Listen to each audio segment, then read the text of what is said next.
তার কাছে রাকিব। হ্যাঁ এমদাদ, আপনি জানেন যে তৃতীয় দফায় আজ শুরু হচ্ছে বুড়িগঙ্গার সহ ঢাকার চারপাশের যে নদী তা দখলমুক্ত করার উচ্ছেদ। তবে আমরা প্রথম দুই দফার 6 দিন অর্থাৎ প্রথম 2 সপ্তাহে যে মোট 6 দিন উচ্ছেদ অভিযান চলছিল, আজকে আমরা তার থেকে কিন্তু এই অভিযানটি আরও বেশি জোরালো দেখছি। কারণ প্রথম 2 দফায় আমরা দেখেছিলাম শুধুমাত্র এই অভিযানটি পরিচালনা করেছিল বিআইডব্লিউটিএ, তারা একাই একটিমাত্র সংস্থা।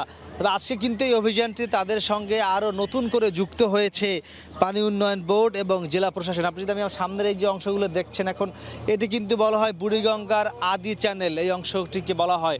তো বুড়িগঙ্গা আদি চ্যানেলটি কিন্তু দেখছেন পুরোপুরিভাবে দখল করে ফেলেছে এখানকার যারা স্থানীয় দখলদাররা রয়েছেন তারা। তো এই যে আপনি আমার সামনে যত স্থাপনা দেখছেন, এই একদম এই আমার সামনে যে একটা নীল স্থাপনা রয়েছে, এর পাশে আরো বেশ কিছু আধা পাকা ভবন, এগুলো সবই কিন্তু কিছুক্ষণের মধ্যেই এখানে উচ্ছেদ করে দেওয়া হবে। এবং বিএডব্লিউটি এর সাথে আজকে যেহেতু জেলা প্রশাসন এবং পানি উন্নয়ন বোর্ড যৌথভাবে এই উদ্যোগটি তারা একসঙ্গে কাজ করবেন, সে কারণে কিন্তু এটি অন্যান্য দিনের চেয়ে আরও বেশি আজ কার্যকর হবে এমনটাই কিন্তু এখানকার যারা সাধারণ মানুষ তারা বলছেন। তা আমি যদি একটু আমার ডান দিকে ধীরে ধীরে দেখাই, আমরা সকালেই এসে দেখেছি এদিকে যারা স্থানীয় যারা মানুষ রয়েছেন, যারা এখানে বসবাস করছেন, তারা কিন্তু আজ সকাল থেকে আমরা দেখেছি নিজেরাই তাদের যে স্থাপনা আছে সেগুলো কিন্তু তারা নিজেরাই সরিয়ে ফেলছেন, নিজেরাই ভেঙে ফেলছেন। যদি একটু আপনাকে আমি দেখাতে চাই সামনে গিয়ে, অর্থাৎ মানুষ কিন্তু একটি বিষয়ে নিশ্চিত হয়েছেন যে তাদের এই দখলকৃত জমি তারা আর দখল করে রাখতে পারবেন না, এটি যে কোনোভাবেই হোক এটি উচ্ছেদ করা হবে। তো এটি বুঝতে পেরেই তারা বলছেন যে বিএডব্লিউটিএ বা যারা উচ্ছেদ করে তারা যখন এই বিষয়টি উচ্ছেদ করবে তখন তাদের অনেক বেশি ক্ষতি হয়ে যায়।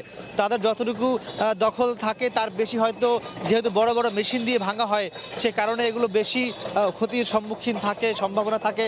তো এই কারণে এখানকার মানুষ তারা নিজেরাই কিন্তু সব কিছু ভেঙে ফেলছেন, সরিয়ে নিচ্ছেন। একদম আমরা দেখেছি পুরো এই জায়গা জুড়ে, একদম সেই সোয়ারি ঘাট থেকে শুরু করে গাবতলীর দুপাশ জুড়ে কিন্তু আজ একসঙ্গে, আমরা অন্যান্য দিন দেখি 2টি এক্সকেভেটর দিয়ে কাজ করে, আজ কিন্তু 4টি এক্সকেভেটর দিয়ে উচ্ছেদ করা হবে। এবং এই এলাকার মানুষ কিন্তু ইতিমধ্যেই তাদের উচ্ছেদ থেকে বাঁচার জন্য নিজেরাই সব কিছু সরিয়ে নিচ্ছেন।